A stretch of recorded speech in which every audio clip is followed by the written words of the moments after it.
Make fun of me all you want. This is their plan, people. They're frickin' interdimensional invaders. More blood of this.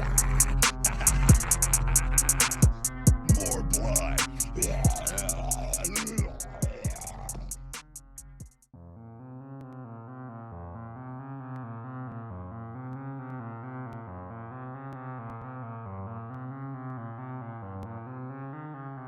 Destroy the child.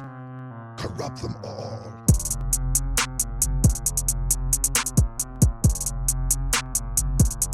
Make fun of me all you want. This is their plan, people. They're frickin' interdimensional invaders. More blood of this. More blood.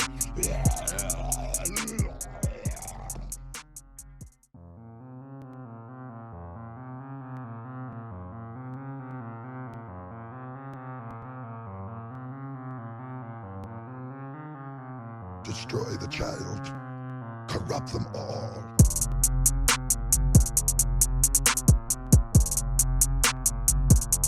Make fun of me all you want. This is their plan, people. They're frickin' interdimensional invaders. More blood of this. More blood.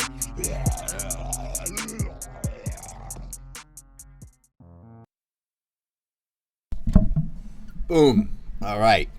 Gonna have an Epstein marathon, putting one out a day. On the 15th, I will be on Shaun Attwood's show on Rumble only to go over the client list. It's a list I've had out since 2019, but I was banned on everything. So we'll go over it again. This isn't something you had to like discover a list in a locker or something. We've had these names for a very long time. I've literally mapped it out. And yesterday we had the big news of Thomas H. Lee was found apparently from suicide, gunshot to the head. A billionaire tied to Jeffrey Epstein. His underling, James R. Burritt, was involved with Epstein. He was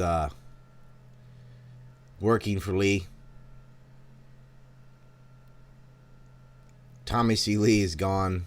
That's the 9th major player to fall off the map, dead.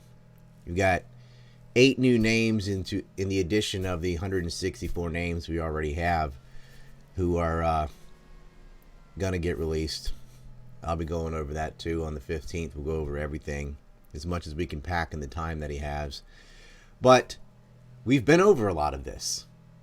It was just I was banned on Twitter, banned on YouTube, banned on Vimeo, banned on Patreon, banned on everything. Got my Twitter back this January from Elon Musk, as did many.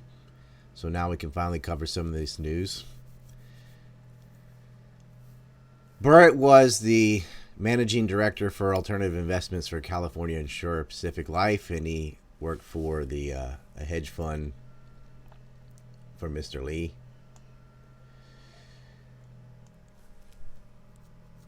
But he's also the guy that assisted Jeffrey Epstein's liquid funding, which took commercial mortgages and investment grade residential mortgages and bundled them into these complex securities. What they were doing was some lender would borrow cash in exchange for the securities that the borrower would then buy back at an agreed upon date for fixed price, usually the first of the next month.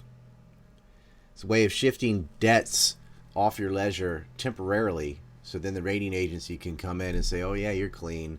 Then you have to buy back all those obligations, debt obligations later. So you're actually, way in the red. But you can just scoot that off your ledger for a moment, be looked at, get appraised. They're getting AAA ratings and stuff. And the rating agencies knew this trick was going on. They didn't fight very hard or dig very hard. And liquid funding was one of these little instruments that Epstein set up in the Caribbean to move money around.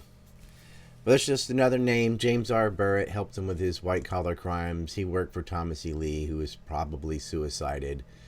I'm going to be going over some of the map in this first video. The second video, we get more into what went down with Bear Stearns Ireland, and Bear Stearns, and Jess Staley, Ace Greenberg. Yeah, a lot of these with Jeffrey Epstein. So I'll just go ahead and start that for you. This was from 2019. We jumped on this right out of the gate, and it is what it is. Enjoy.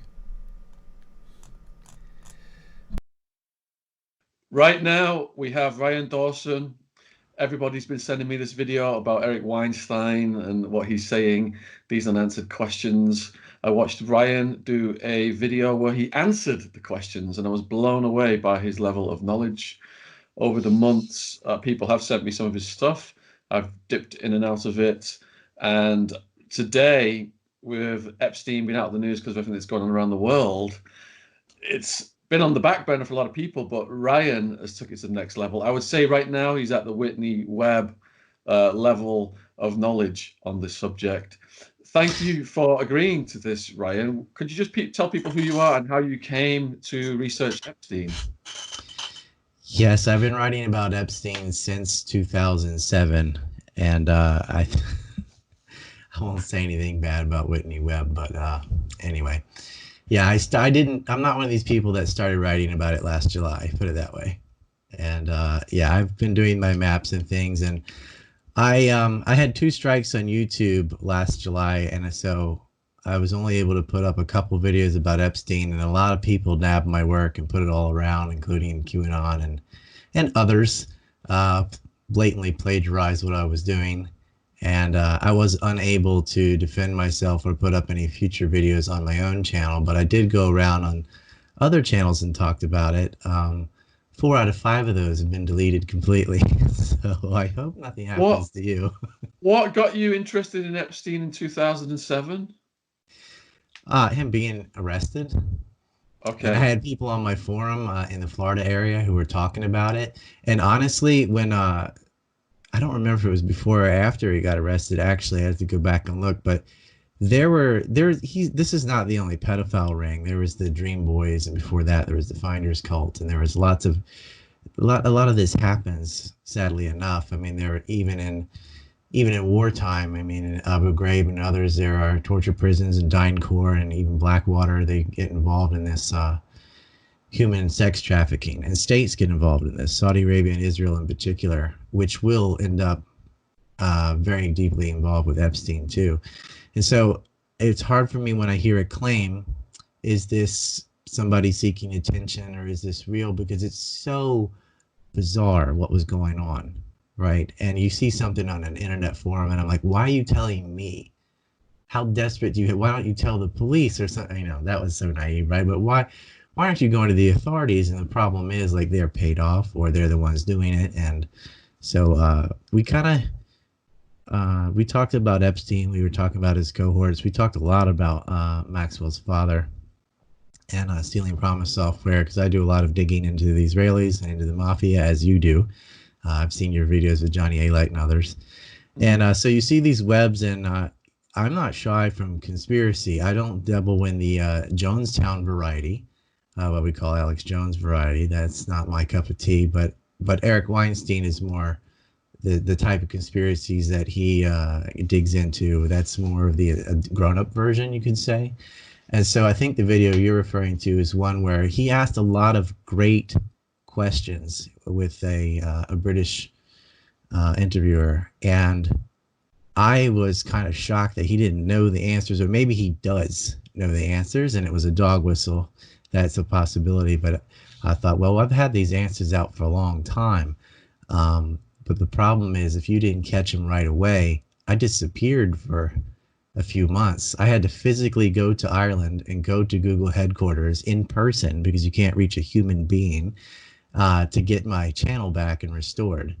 And by then, a lot of the steam from Epstein had well, it wasn't that people lost interest. It was nearly a war with Iran, and then this certain event that's going around right now has taken the headlines.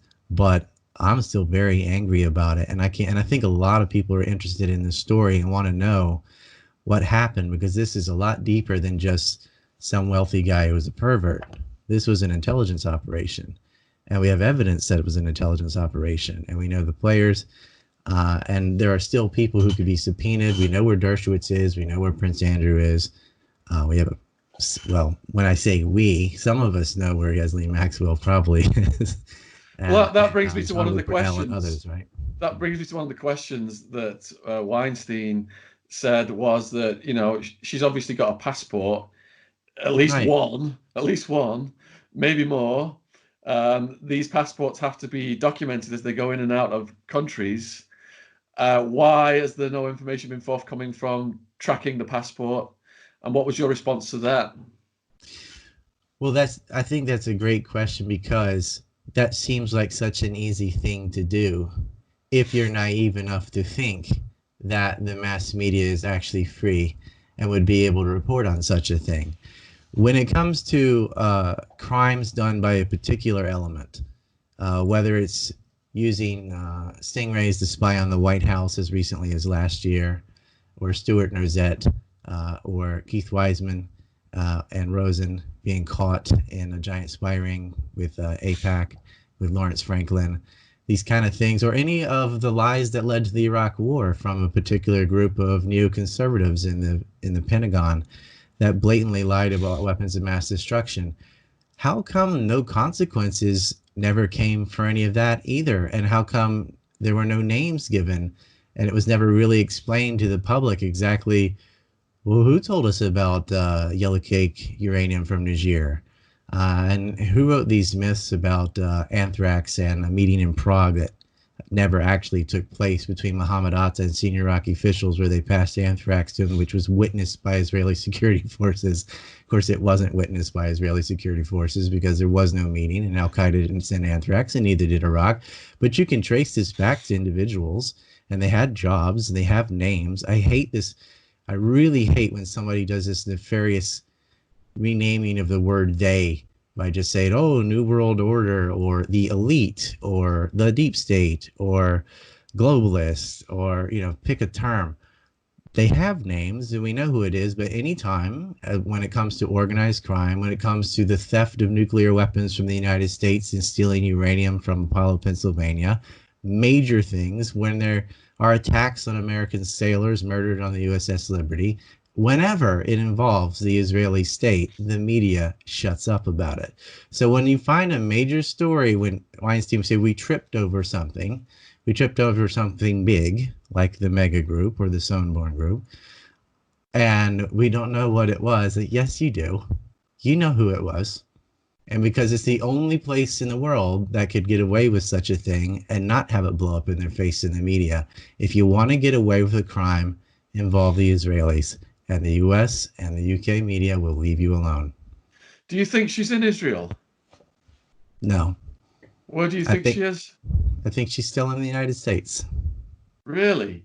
So do you think that she's being protected by the CIA and the intelligence agency from Israel in the United States? Well, I don't actually divide things like the Mossad, the CIA, MI6 like that, because I understand that those lines blurred a long time ago. Cliques like the Safari Club, for example, is a shared intelligence nexus between the Saudi Arabians, Israel, and the United States. We're deeply involved in war propaganda toward Iran, September 11th, etc. It's been that way since the Israeli-U.S. alliance has been that way since murdering both Kennedys. With James Jesus Angleton and the blonde ghost, Ted Shackley. And the Israelis have always had a tight relationship. Both the Dulles brothers were Zionists. First operations the CIA ever does. Well, one was in Indonesia, but then it was Operation Ajax in '53. So this alliance, let's say, has been around for a long time. So protected by the CIA, in a sense, since that's basically the Mossad, when you're talking about her faction anyway, is compartmentalized. They keep it away. The CIA's original job was supposed to be tracking weapons proliferation after World War II. That's what intelligence agencies were for. You had a massive surplus of World War II weapons that were no longer necessary, that stretched across continents. And the role of the intelligence agencies, when the OSS became the CIA, and then name your three-letter network for other nations, one of the principal things they were supposed to be doing was tracking the proliferation of weapons. And guess which weapon was the most important? Obviously, the atomic bombs.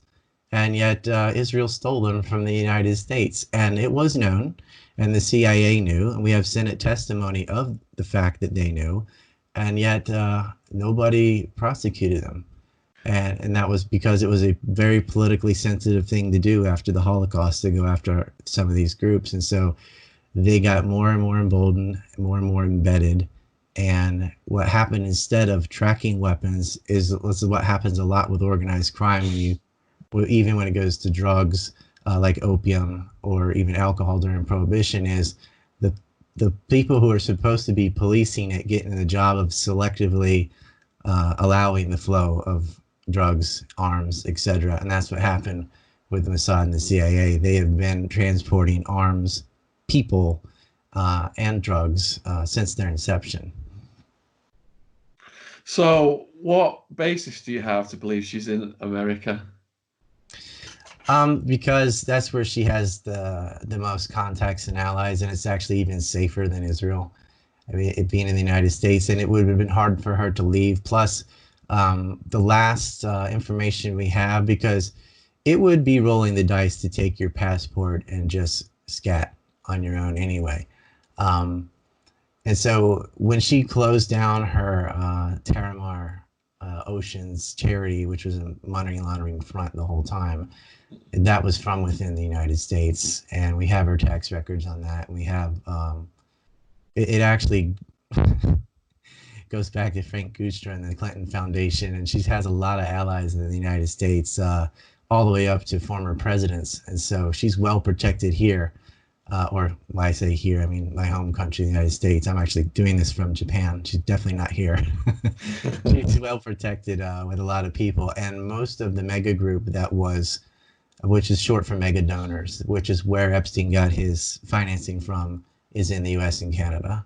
And that's a lot more powerful than a prince or some of the people she has in the UK. But, you know, Israel is an option, but she doesn't want to live there. So she's going to be here in the U.S. So you talked about the transfer of nuclear technology and knowledge to Israel, and Robert Maxwell was pushing the Promise software all over the world, selling a multiple of what the other peddlers of it were selling. And how big was his role then in that transfer of that knowledge? Yeah, I mean, he comes a little after what I call the Numek clique or the Sonnenborn group, but it's an identical way of financing. The same way they originally made a group with Rudolf Sonnenborn in New York in 1945 to procure weapons for the future war. Haganah was stealing weapons from all over the world, but especially the United States, because the United States had the most weapons. They didn't have any cities destroyed in World War II. One base in Hawaii, which actually wasn't part of the United States yet, but they had the bomb, and the goal was, we're going to get the bomb. And I just brought that up to show the scale of, if you can't get a story out of the most powerful weapon in the world being stolen, and the U.S. still won't admit that, well, not officially, they won't admit that Israel has nuclear weapons, even though Mordecai Vanunu went and took pictures of the warheads and showed at that time they already had hundreds of nuclear weapons. But you're right, Maxwell was in that same clique with Raphael Adenton and some of the scientists, Zalman Shapiro and so on, who were part of the tail end of the weapons theft, which I guess is most well known for the theft they did out of Pennsylvania, where Heli Trading Company, for example, from Arnon Milchan, who's the largest Israeli arms dealer, admits it on a stage, by the way, nothing the him. The buyer side of that was who was taking Krytron triggers, something you need in the development of nuclear warheads, was none other than Benjamin Netanyahu, who's now the prime minister. And when it comes to Epstein, they're not unfamiliar with prime ministers or chief heads of the Mossad either, like Ehud Barak, which I know you know already, but that's very important because Ehud Barak helped shelter other pedophiles, other incidences of international pedophilia, and also President Katz, who was Moshe Katzev, was the president at the tail end of Barak's tenure as prime minister, was convicted of rape in Israel. Israel's president was convicted of rape, and that was in 2007. I mean, that's from 2000 to 2007. He's a president. Not many people know that the president of Israel was convicted of rape. Can you imagine if the president of Iran was convicted of a rape? How much that would be all over TV, or any other country? If the president of the United States was convicted of rape, where that would be. But yes, the president of Israel. Israel has a president and a prime minister. They have a similar system to the French. And he was convicted of rape, and that was all during this time period. And not a peep in the media about that either. So when people are wondering, why did this story die? How come there were all these questions and then it went away? They got about as deep as Les Wexner and then zip. And, and it just built from the Wexner. Wexner Foundation was actually used to illegally launder money to Ehud Barak's coffers. This was the chief of the Mossad. And while he's chief of the Mossad, he is the chairman of the board for the Carbine Group, which used to be called Reporty, which is Epstein helped create too. So did Peter Thiel, who is one of the principal founders of PayPal. And then they've been doing, Carbine is kind of like Israel's Blackwater. It's a security front. It's their 911 response thing. And Eric Prince gets involved in that as well. He's changed the name. I think it went from Blackwater to Z, like XZ, and then it was Academy, and they had another name, and now I think it's called the Frontier Secure Services Group or something, and they're making Blackwater China as we speak. But these people, and they've been caught in rape rings, as has DynCorp. So this isn't anything new as far as governments covering up pedophilia. But a lot of Wexner's group from the mega donors, the Bronfman family, for example, deep ties to organized crime, as well as the NXIVM cult, which also was caught in raping women and branding people. I just watched Out of Shadows.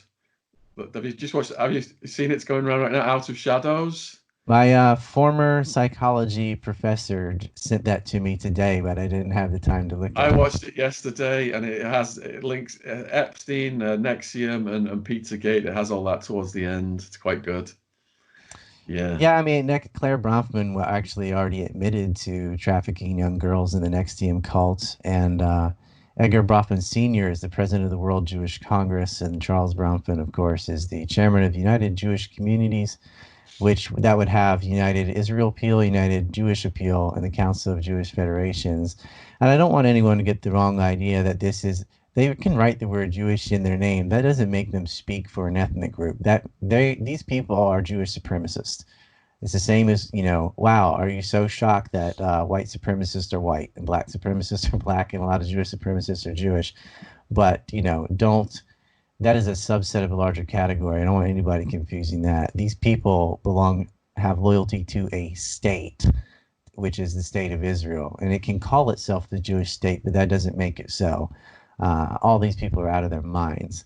And, Michael Steinhardt and a lot of these Jewish billionaires, the Bronfmans, Wexner, they don't represent Jews. They don't represent anything like that. I don't want anybody getting the wrong picture there. But they are a supremacist clique, and they do have loyalty to a foreign state. And that is their purpose, is to set up a parasitic relationship, really, inside the U.S. and Canada to steal technology, because that's what Epstein was doing. He was using this. It was a blackmail and spy operation. And it's been done many times before, but as the reason I brought up NUMAC is that if I had many hours, I could go all the way from the 40s to now walking through it. But and I have taken a map starting from about the 80s, just when Epstein got involved onward. But they are always stealing technology and setting up hunting traps. Right now, the current president of the United States is his son-in-law is Jared Kushner, whose father was caught and convicted and thrown in prison for illegal campaign financing, which also involved sexual blackmail on his own brother-in-law, where he got in a feud with Murray Kushner, his older brother, and then his sister Miriam, and he set up her husband with a hooker who went to the Red Bull Inn, and they secretly filmed a sexual encounter, and he tried to blackmail his own sister with this. His own sister and brother were feuding with him because he set up a bunch of cutout front companies to as a way of illegally feeding the campaign of the governor of New Jersey at the time, Governor McGreevey, because the governor of New Jersey is who selects the chairman of the Port Authority of New York and New Jersey. The Port Authority sets up lucrative real estate contracts, which Kushner was trying to award to himself. And the president, by the way, the former chairman, is the president of AIPAC, the largest Israeli lobby. So it's a big circle. I have a film about that called Trump's Sinus Ball and Chain, that it goes through all these white collar crimes, and it might be a little bit heavy in the economic jargon and whatnot in that film, but the gist of it is, I mean, they're setting up honey traps, they're buying hookers, they're illegally financing everything, and they do it all the time. And because even when they get caught now and then, the return is so much larger than the consequence, and so it just continues. I mean, you can use a couple million to bribe and end up with billions, and so they just do it and do it and do it, and it didn't hurt them at all. I mean, the Jared Kushner, who's worked for his dad, and whose father and mother also bribed he and his brother's way into Harvard, and it doesn't seem to scathe them because it's never reported. I mean, do you think the Democrats, as much as they say, "Oh, Trump's xenophobic and racist," and all that, why wouldn't they bring up the fact that Charles Kushner is a convicted felon, and that their son is given a high level position in the White House, and their Kushner Inc. has been involved in all of these crimes, linking back to Bob Labooty and Tony Salerno and all these mafia people around Atlantic City. They could, but they can't, because a lot of the Hillarys and the Bidens are doing the same thing, so they're not going to bring it up. Let's go back to Robert Maxwell and Epstein's entry into the intelligence community then. If you've seen the statements by Uri Ben Menashe, I don't know if that's the correct pronunciation. Yeah, Ari Ben Menashe was a Mossad agent who spent time at MCC, the same prison as Epstein was murdered in. So he's saying that when Ghislaine and Epstein started to go out, it was Robert who brought Epstein into the fold. Do you agree with that? Well, what they tried to do at first with Epstein is, because Robert was more into diverting illegal arms. And at the time they were working, I believe it was with Douglas Lease, in a bid, because the Americans had shafted Saudi Arabia on a contract for fighter jets, and the Brits stepped in. I think it was the Tornadoes. I don't remember which jet it was. I don't have everything on the top of my head, but basically Epstein wasn't very good at it. And you can see his earlier Ponzi scheme with the reinsurance company with Steve Hoffenberg. They knew John Lehman, who was on the 9/11 Commission, by the way. They had worked with Douglas Lease and tried to get Epstein in on this legal-ish, I mean, it's insider trading, but this quasi-legal and illegal arms trade. But he just didn't know what he was doing. They said he was a brilliant mind, and the others say, no, this guy was just a brilliant con man. I lean more toward the brilliant con man than any kind of whiz kid hedge fund manager or, arms dealer, stockbroker, nothing like that. The guy found his niche in setting up honey traps and getting young girls. Apparently he had some charm, and they fronted him the money. I mean, Wexler gave him a house. They didn't just give him a house. He gave him a mansion in New York, the most expensive house there was.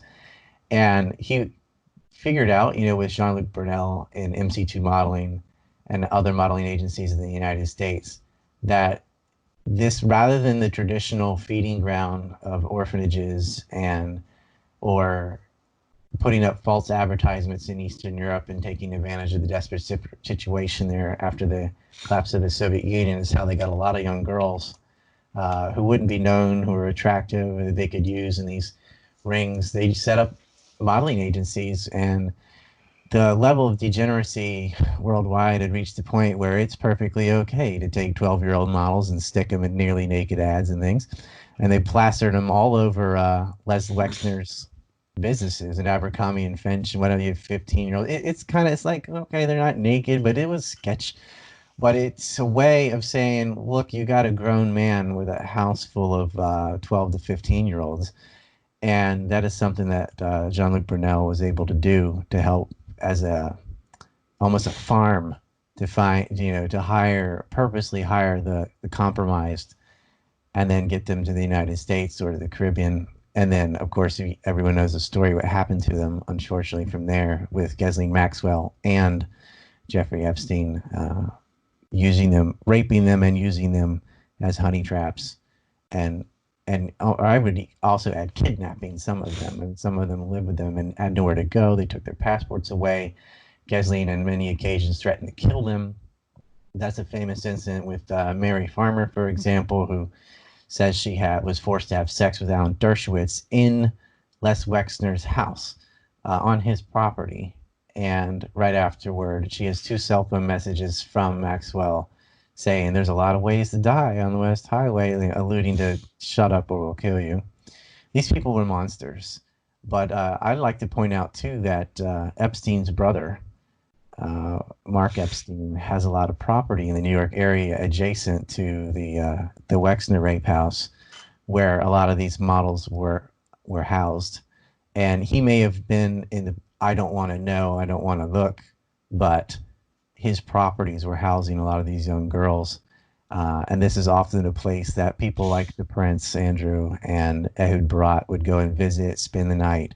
So it wasn't just in Epstein's New York rape mansion itself, but the adjacent territories were full of young girls, and they were prostituting them out, which it's disgusting. They raped a bunch of young women, and a lot of people in that area knew and just had nobody to tell because the authorities, it didn't matter. Well, the girl at Wexner's house, she called the authorities, didn't she? And they came out and they were basically in his pocket, in Wexner's pocket, so they wouldn't do anything for her. Yes, you're talking about a billionaire with multiple businesses who's friends with other billionaires that own papers and they have so much influence versus a teenage girl with no connections. What is she supposed to do? And this had to happen over and over and over again before anything ever was done. And I guess it starts in Florida. Well, he pissed off another billionaire, Donald Trump, over the Mar-a-Lago property capture. Was rubbing Trump's face in it because obviously Trump wanted to buy the property adjacent to what he already owned, and he was having a lot of financial problems, and Epstein and Maxwell were rubbing his nose in it. But Trump did make a lot of money in some of his hotel investments and then later The Apprentice, and was able to just barely outbid Epstein and nab the property, which caused a rift between the two. But that's the property where Virginia Roberts was recruited from by the tennis courts. You've heard her story. Unfortunately, she's suffering from the virus that's going around right now. I hope she recovers. But she's probably been the most vocal victim out of all the victims so far, and I believe more will step up. But with the death of Epstein, a lot of it all died with them, even though there are plenty of players to still go after. And Maxwell's also accused of rape. So is Dershowitz, Jean-Luc Brunel. There are people, and Prince Andrew. There are people there, some of them who aren't hiding, and nothing seems to really go forward. I don't think you could get a more disastrous interview than what Prince Andrew did. Where do you think Jean-Luc Brunel is? He was last spotted in Brazil. He was dumb enough to use his cell phone, and so they had him located. And that is where a lot of pedophilia goes down. I think I mentioned earlier how Ehud Barak helps shelter other pedophiles. One of them was Ari Shur, who, together with a Hebrew language teacher named George Steinberg, they set up a child prostitution ring. They were homosexual, and they were using little boys and little girls, and they had Israeli tourists going to the Israeli consulate in Brazil, where these parties would happen with little kids, and that's how they got caught. Is these guys were so brash that they stupidly didn't understand that in the background of some of the photos that were going around was the swimming pool of the Israeli consulate, which was very noticeable of where it was. So they were doing this on government property. That doesn't mean necessarily the Israelis set them up to do that, but as employees of the Israeli state, Ari Shur was doing that and wasn't convicted. He fled back to Israel, and Barak and Katz, the convicted rapist president of Israel, they just moved him around. They tried to send him to Australia. The Aussies looked up his past and said, there's no way this person is coming here. And then he went to Hong Kong, and they just move him around like the Catholic Church used to do the rape priest. Oh, you got caught doing that? Well, let's just put you in this other area, which is disgusting. I mean, they're being financed and protected by a state when they are involved with raping children. And I mean like 8, 9 years old kids that these guys were involved with. And it just is on and on. They're always getting Latin American kids out of Colombia. A former IDF soldier set up a rape ring in Colombia, and they get caught, and maybe it's in the written news for a day and then disappears. And it's never in the American media. And it doesn't matter how big it is or who it involves. And I swear the only reason they really jumped on the Epstein thing is because there was pictures of him with Donald Trump. And whatever you think about Donald Trump, there has been a sustained anti-Trump screed in the media since before he was ever sworn in. And so then they tried to go to Acosta, who said, I was told this is intelligence, back off, right? And who? Which kind of intelligence? If it's the CIA, why are we busting ourselves? Why did we arrest him in New York at all, right? It's intelligence, all right. It's not our intelligence. It's another country's intelligence. More powerful probably with pulling the strings than the United States is.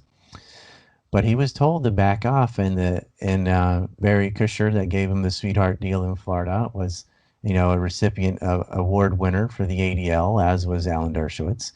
It's not hard to figure out who it was. The mega group was set up for that purpose, and he's giving money to the chief of the Mossad, who's the chairman of an Israeli security network that they themselves also created. And then these people are hiding rapists. And why are you stealing tech? Why are you setting honey traps? Why are you so interested in U.S. Technology and science? Is the U.S. stealing that to give it to the U.S.? That doesn't make any sense. It's a foreign state, and it's Israel. The reason it keeps going in the news here is because of Prince Andrew. Do you think Prince Andrew was just a useful idiot, or he was more diabolical? Both. He's a useful idiot and diabolical. The Prince Andrew is more of clout. It's like, look, I know a royal, which in America no one cares. It's like, prince of what? You lost. But it's a big deal in other places. Like, he's a prince. He knows the queen and whatever. And it's a very rich, wealthy, famous person. And Epstein would brag about this to many, many stories where he was kind of a collector. Oh, I got this guy, I got that. And he would like to get actors or, prominent people. His role officially was to go after U.S. science and technology. But one way, you're going to have to set up honey traps to protect yourself politically. I mean, that's what Hoover used to do with his G-men, was collect sexual blackmail on key figures that he was going after. But then, of course, Lansky and Costello got the goods, the sexual blackmail of Hoover and Clyde Tolson themselves. So you blackmail the blackmailer, now you have blackmail over everyone else. Epstein was kind of like this, because you have to understand, when you're talking about the very, very wealthy, the very powerful, bribery doesn't really work. You can't really bribe somebody with something they already have. If you're going to bribe a billionaire or millionaire, you're going to need an enormous amount of money because they're not going to risk everything they have for, $200,000 or something. Like, they're not. No, if you want to go after the poor, you use bribery. If you want to go after the wealthy, you use blackmail. Blackmail, conversely, doesn't work so well in the poor because they have nothing to lose. But you wave money around and they're willing to do it. So if you want to get somebody like Bill Clinton, or you want to get somebody like a governor or a senator, or a Larry Summers or someone like that, then you want to go like Bill Richardson, for example, then you're going to use blackmail. And the best kind of blackmail is sexual blackmail. And the best kind of sexual blackmail is underage sexual blackmail. Because that is the one thing that will do you in. Because if you look at, it's for whatever reason, in the UK and the US, if somebody advocated murder, if somebody caused the starvation of 500,000 Iraqi children, if somebody was involved in intentional starvation in Yemen, if somebody reinstituted slavery in Northern Africa and Libya, if somebody was caught aiding Al Qaeda, slides right off. That's everybody. But you get caught banging a little kid, then okay, we have a moral line somewhere that will end your career. So this is how deep and ugly it's got to be to get blackmail, because advocating murder and starvation and torture and all, that's a legitimate political platform. If you want to get up there and be pro-torture, you can sit there as an adult and actually make a case of why you should be allowed to torture human beings, even though it's been proven all it does is get them to say whatever they think you want to hear, and it's not reliable and it doesn't matter. That's fine. That's okay. And you can advocate for sanctions, even though we know that it's killing people collectively, and you can do all that. You shouldn't be able to, but that will not tank your career. What will tank your career in the United States or the UK is sexual deviancy or racism. That's about all you could possibly do that would automatically kill your career. So with Prince Andrew being in the news here, it's took the heat off the Clintons. How tight were the Clintons with Epstein? I saw Hillary was on the flight as well. Yeah, it's interesting because a relative of mine was in the Uniformed Secret Service, was a bodyguard for both Clintons. And I heard many stories about her sexual escapades, let's say. And I had Gary Byrne on my show recently, and he conferred a similar story of her being walked in on with another woman.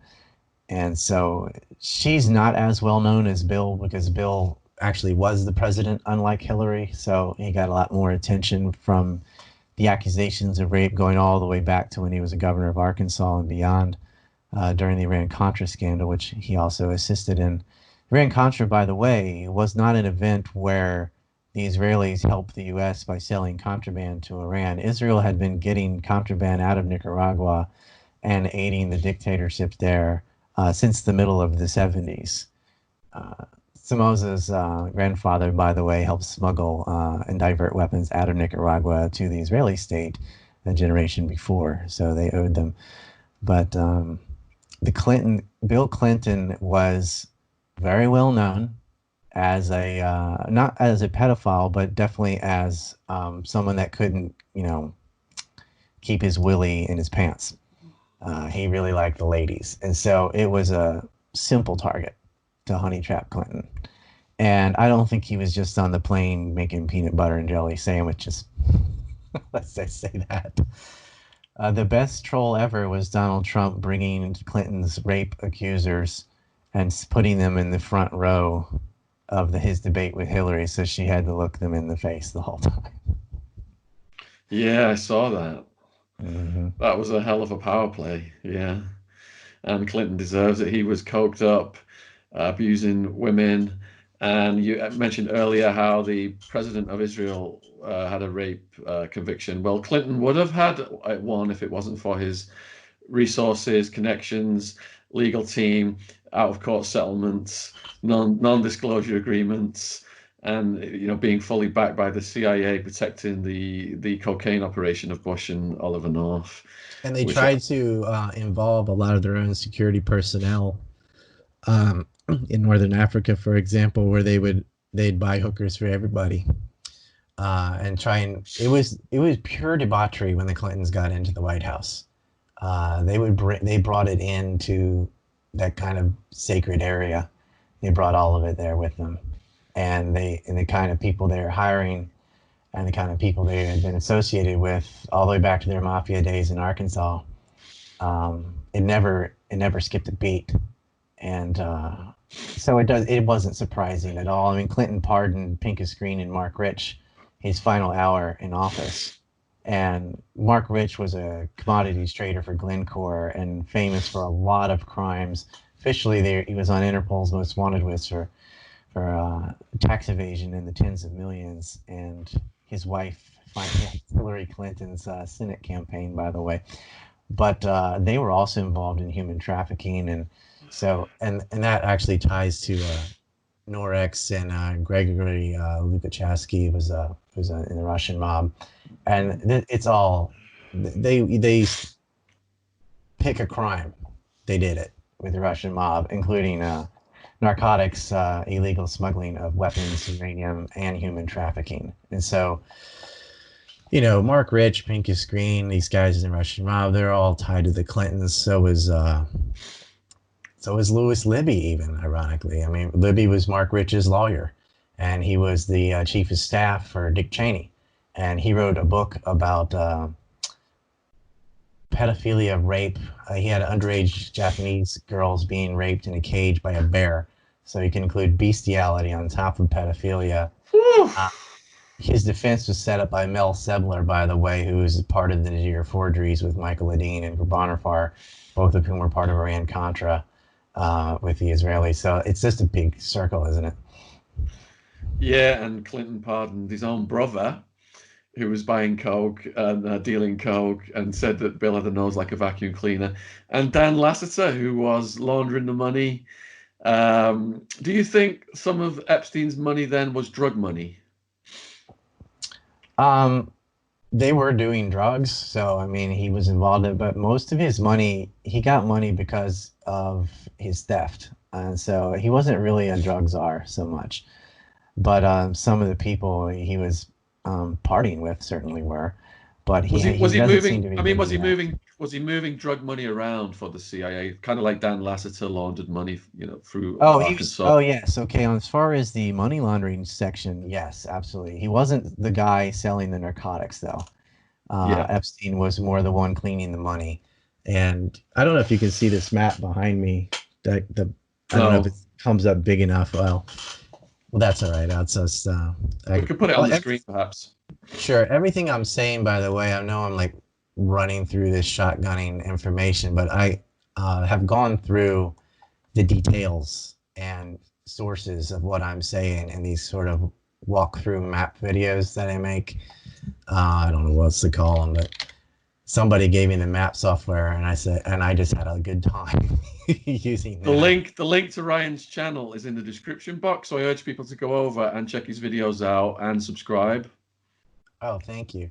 Well, let's get into the money laundering, shall we? Because I know you did stock trades, and I don't have to. I was convicted of money laundering. I know, but I'm not laughing about that. I just the way you said it, no nonchalant, like, oh yeah. Well, ecstasy's a hell of a drug, but that's still, you'll know about it. And he was a front man for the mega group and also for JP Morgan Chase. So one of the things he did, and this will just be one example of the many of things that he's done, because we talked earlier about Stephen Hoffenberg and Doug Leese and stuff, but I didn't get in the nitty gritty of that. But there's so many scandals and Ponzi schemes that he was involved with. Also, he actually was involved in another one with Joseph B. Tomei and the Bronfmans. So I can get into that later too, if you put a pin in that and remind me. But one of the things he did down in the Caribbean, and this is a guy buying islands. You know, as Eric said, Eric Weinstein, he's about 2 magnitudes richer than what he supposedly looked. You know, he looked way richer than he was, unless they're just lying about his income. But the mega group set him up well, and he was sort of the cutout uh, and cutout companies to hide money and to launder money for financials and hedge funds. He wasn't a hedge funds manager, like a legal hedge fund manager that's actually investing well, and that's not what he did. What he did is, for example, he set up a company in Bermuda for Bear Stearns. And so he did Bear Stearns Limited, Ireland Limited, to get away around U.S. regulations. And then they set up Liquid Funding Ltd. In Bermuda and put up 40% of the money for this. And there's a whole webby network of who's who crooks involved in that. And all it was really doing was offloading toxic assets for Bear Stearns onto this subsidiary so that they looked like they had balanced books when they didn't. And Bear Stearns would like, for example, the first of the following month would buy back the toxic assets that just shift around. So it would look like they didn't have debt obligations when they did. And then, of course, Liquid Funding would look like it was in terribly in the red. And then it would just be bought back again, you know, after the rating agencies had cleared it. It's just shifting around toxic assets. There's nothing genius about it. It's actually a really low level scheme. But to make it worse was Liquid Funding issued commercial paper into several money markets, including Dreyfus Money Market. They put in $139 million and then $125 million in Frank Russell investment and a cool even $100 million into JP Morgan money market funds. And it was odd because, of course, he's meeting with representatives of them. James E. Staley of JP Morgan physically met Epstein in Florida while he's supposed to be in jail. You know how you had the 12-hour or 6 days a week he could go back to work and then stay next to the jail in an apartment. One of his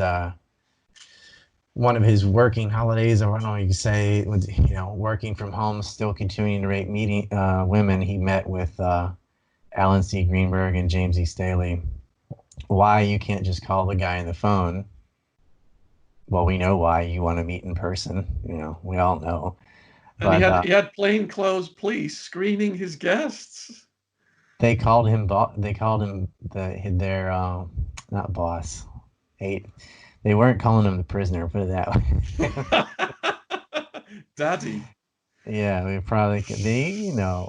It's cops don't have the highest salary, and he's like, here's a wheelbarrow of cash and 2 girls. So JP Morgan Chase, they would end up buying out Bear Stearns, right, in this kind of the corporate takeover to get all WWE, but not alone. The Federal Reserve Bank in New York set up Maiden Lane LLC, and they put in the senior loan of $28.2 billion, and JP Morgan only put up $1.1 billion, or maybe $1.2 billion in this takeover of Bear Stearns. So of the $30 billion, over $28 billion of it came from Maiden Lane, which is just a Federal Reserve creation, the Federal Reserve Bank of New York. Not the Fed, like the DC Fed, but same difference. And they would buy out the company that Epstein was helping to hide toxic assets for and illegally putting out junk commercial paper in the money markets that caused all these people to lose their fortunes. Didn't matter. I mean, should have been convicted of that. I think that story, because the pedophilia is so bad and so clickbaity, I guess, that some of his other nefarious financial crimes that never really get a lot of attention. But not only was he a pedophile and a spy, he was definitely a world-class white-collar criminal. Well, Ryan, I could do a whole series with you. You obviously have a dangerous level of knowledge on this subject. I'm surprised you're still breathing.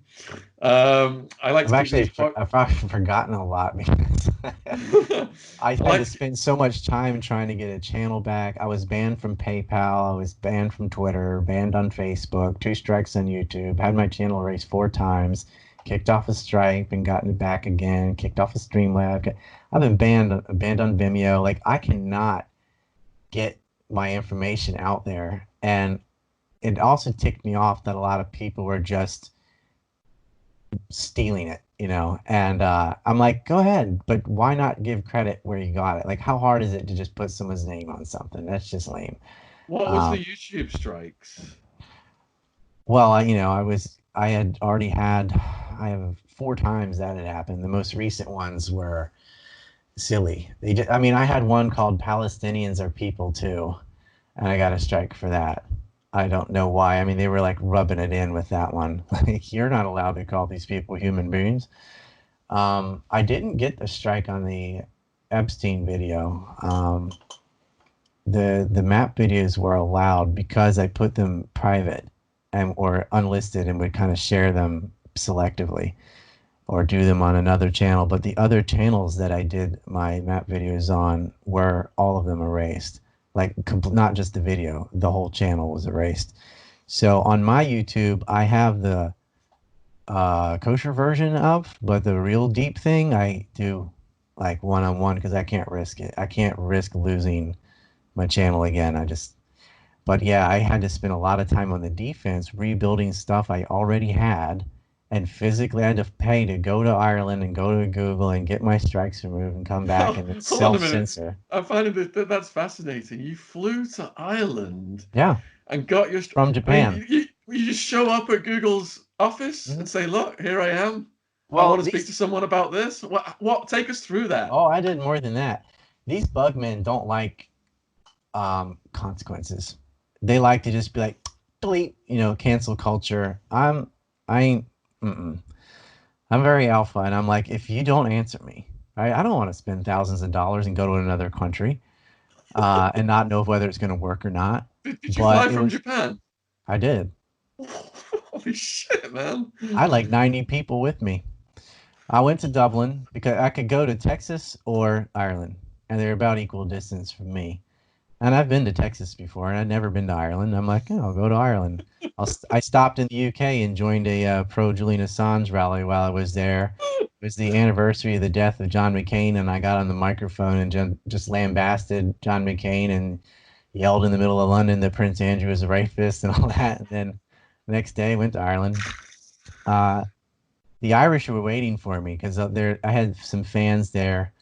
And I actually have some history there. Dawson Street, which is right in the middle of Dublin, was built by my family. So was Grafton and Ann Street was built by Dawson. And I met the mayor, did a tour through the mayor's house. This is like, I felt like I was coming home like a king or something. But I happened to know someone that knew the mayor, and he kind of liked the cool history of the Dawson house and meeting at Dawson. And I stayed at the Dawson Hotel right across the street. And so Ireland was a blast, and I had about 90 people go with me. I had a whole network of people, and there were a lot of Irish that we just met there in the bars that we told them what was going on. Like, I'll be there tomorrow, because they hate what they call D4. The joke is C4, D4, District 4, where Google is taking over. So Facebook's down there.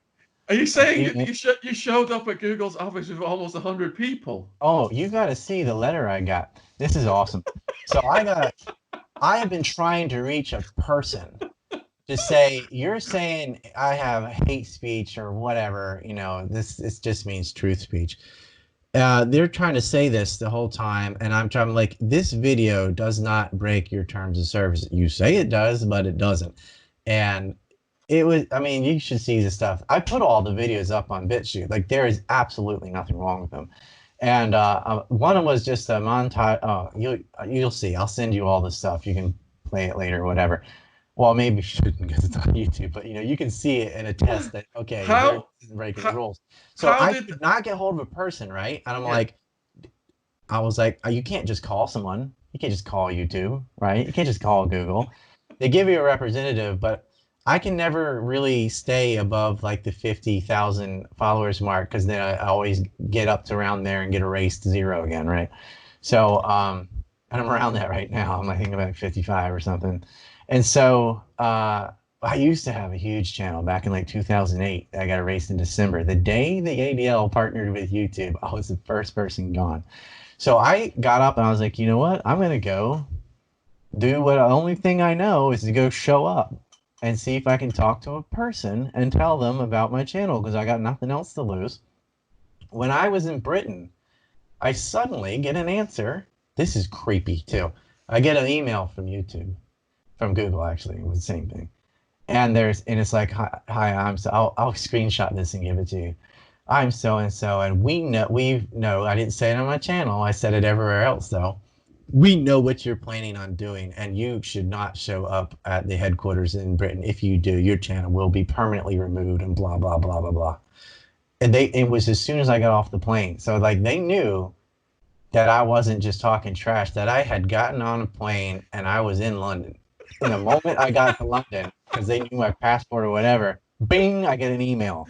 Now they want to discuss stuff and they don't want me to go to the headquarters in London. And the YouTube bosses were in London at that time. Well, I politely wrote back and said, your information is wrong. I have no intention of going to Google headquarters in London because I wasn't. I was going to Dublin because that's where the main headquarters is. Right? So I did a few days in. When I'm in England anyway, I did other things. I'm like, well, if I have to go halfway around the world, so I did the Assange rally, and I met some people who I'd known, and I met some friends that I'd only seen online or whatever for a long time, and fans and supporters and so on. And I did some things that were memorable when I was in London. They're like, who is this guy? And how can he do this? I had a big American flag. I was the most obnoxious cowboy when I was there. Then I go to Ireland, and they're just like, here he comes. Is this happening? And so I had a huge group with me. I had another American, my co-host came. So you just walk into the building, a huge group of people led by you just walk into the building. Is that I had the group stayed outside. I said the group was first time. outside? Okay. Yeah, we went there. I went and paid Facebook a visit while I was there too, because I'm perpetually banned on Facebook. Um, can I?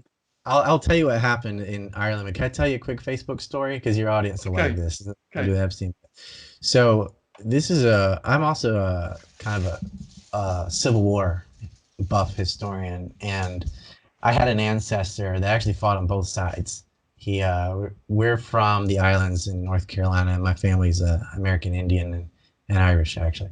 And when Sherman started burning civilian cities and doing what he was doing, we switched sides and fought for the Confederacy. Finally joined the good guys. And but prior to the entire war, my great great grandfather had freed a slave. It wasn't his slave, it was his friend. They're about the same age. They're about 17, 18 years old. And he gave this black guy a skiff to go across the Pamlico Sound, which he took, and he went across the Sound to his freedom. This is before the war. And then apparently maintained that and all the way through the 13th Amendment, and then didn't have to worry about it. But never knew what happened or anything. And my great-grandfather was shot, actually, survived. But so anyway, his daughter and my grandmother in like 1931 were going to the capital, to Raleigh, for something. And along the side of the road, they saw somebody selling crab apples and grapes. A very old black gentleman with white hair. And I did the math. He would have been 88 years old. It was him. And they were buying, and he got to ask, where are y'all from? And then we said, well, from the Outer Banks. Well, we're from islands, right? This is rare. There's 3 islands out there. First place, the first colony, by the way, which landed on July 4th in the 1580s. But anyway, they got to talking, and my great-grandmother said, oh, we're from Buxton. He goes, oh, I used to be a slave there, and my friend set me free, gave me a skiff, and told the whole story. Well, my grandmother already knew that story. I said, that was my father that did that. And he just started crying, started bawling, and she started bawling. And my grandmother, she was 4 or 5 years old at the time, like, am I supposed to cry? Like, she didn't know what was going on. And my great-grandmother overpaid for his grapes, gave him triple the price.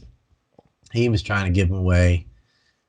They'd argue about that or whatever, and wished him well. And And that was that. My grandmother told me that story, so I told the whole story on YouTube when I was doing Civil War week, and I was doing a nuanced view, like, no, this idea the South's a bunch of you know, cousin bumping, racist, backward, whatever. I mean, that's just not.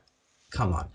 And I was just doing little Civil War stories, and I told that story on YouTube. Well, the family of that person saw it, or somebody saw it, and they got hold of me on Facebook. And my grandmother told me this story, retold me this story on tape when she was 88. She's now 91. She's still alive. And so I'd put that out there because she was the same age as he was when she met him. And that's how the Civil War was not that long ago. You're talking about 1860s. That's not that long ago. So there were people alive past World War I, that were there. My grandmother actually helped catch an Austrian spy, caught a Nazi spy too, ran him down on her horse. Yeah, and that's another story. But anyway, I was doing these stories, and the family of the guy that had the boat contacted me on Facebook and wanted to show us the boat and meet my grandmother.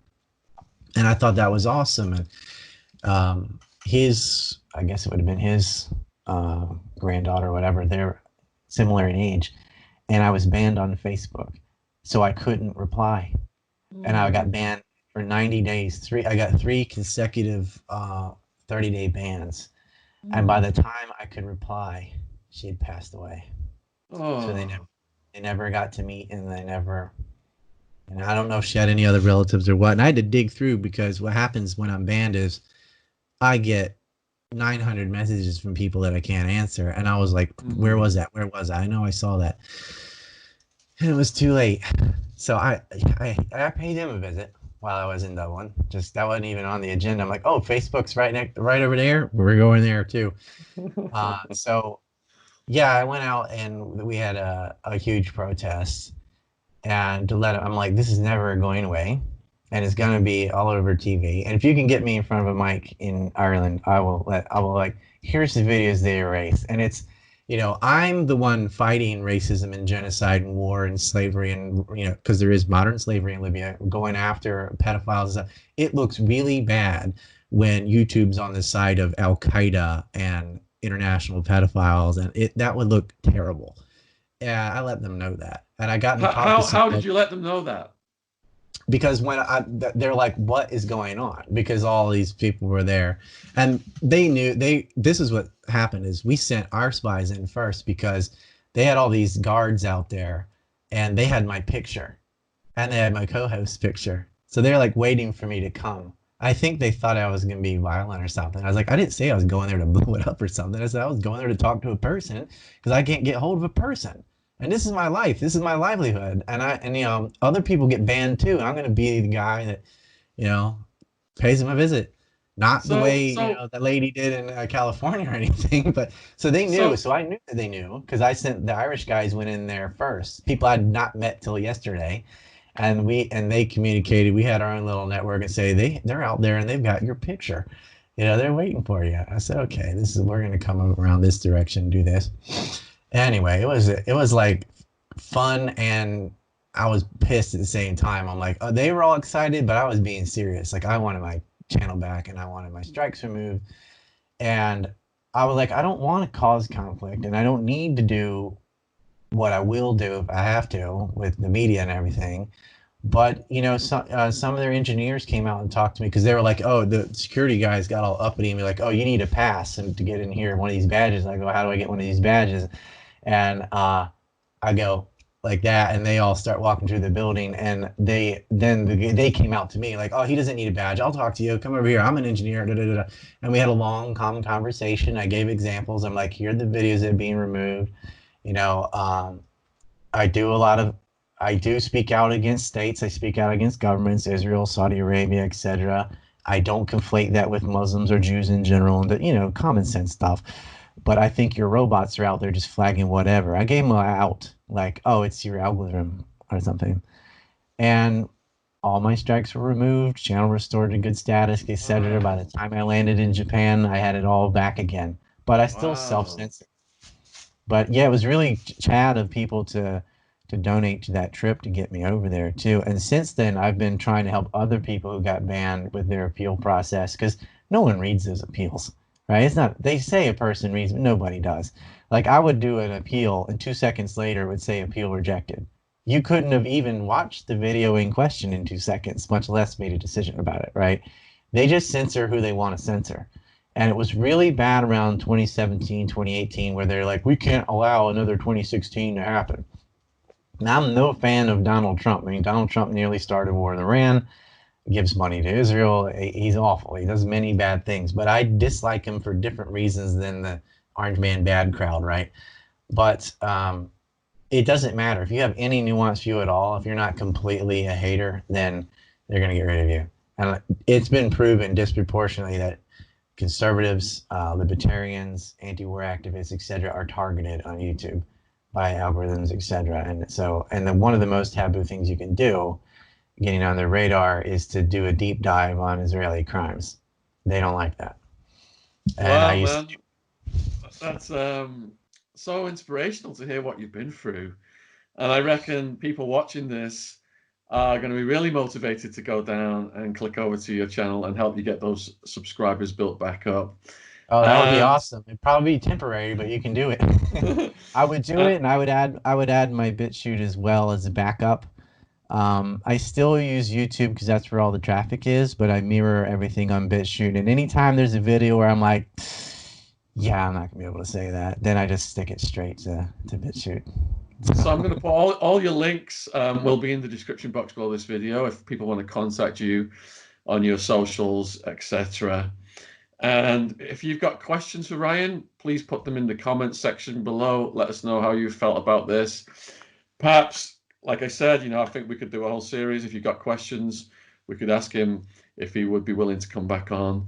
And yeah, any part of that, if you want the sources or details or say speak more about that person or whatever, no problem. But I've sort of done it already in some of the videos I've made, so you may want to see some of those first. But I got to thank you for giving me this opportunity, and congratulations on your 4,000K, by the way. That's amazing. This is what we need, is networking. I mean, they can't shut everyone down. And I was careful today to be specific as I could without being too general, but not too specific enough to get you yanked, because I don't want to get anyone in trouble. But trust me, I'm holding back. There is some really hard-hitting stuff over on my BitChute and YouTube. Be sure to smash that like button, share, and subscribe. And you can get a whole lot more content by following us on Patreon.